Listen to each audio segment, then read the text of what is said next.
اللہ کے بندو ان کے تخت کہاں گئے، ان کے تاج کہاں گئے، ان کے غرور کہاں گئے، ان کے گھمنڈ کہاں گئے، کہاں گئے ان کے محلات؟ اللہ کے بندو وہ بادشاہ تھے، آپ اور ہم تو بادشاہ بھی نہیں ہیں۔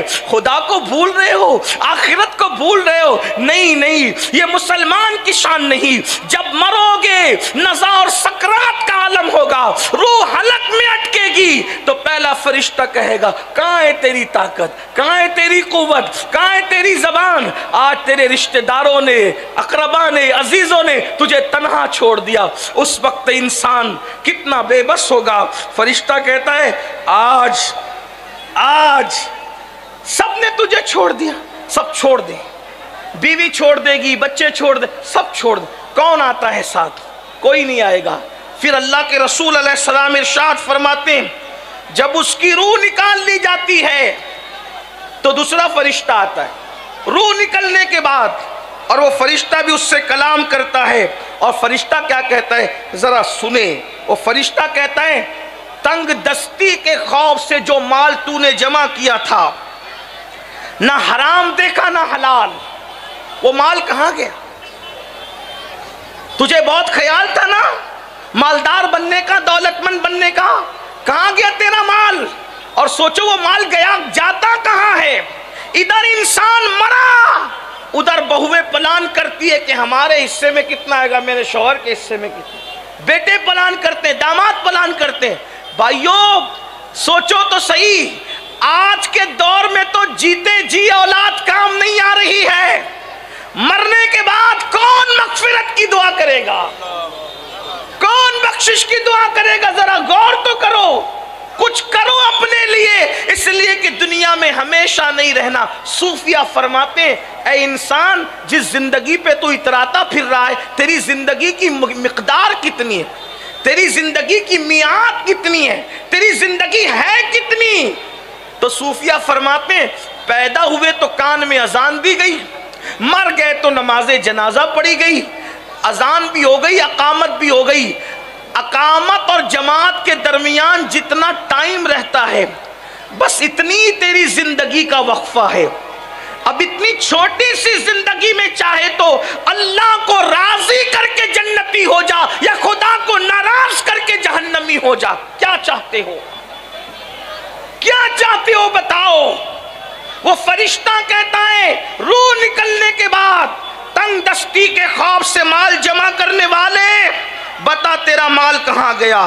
تو نے تباہی اور بربادی سے بچنے کے لیے، عیش و آرام کے لیے گھر بنایا تھا، وہ گھر کہاں گئے؟ تو نے تنہائی سے بچنے کے لیے اللہ اکبر جو مونس و غمگسار ڈھونڈے تھے، بنائے تھے، بتا وہ مونس و غمگسار کہاں گئے؟ لیکن نہ مال ہوتا ہے، نہ کوئی غمگسار ہوتا ہے، اور مکان بھی انسان کا اپنا نہیں بلکہ اس کا مکان تو اس کی قبر ہوا کرتی ہے۔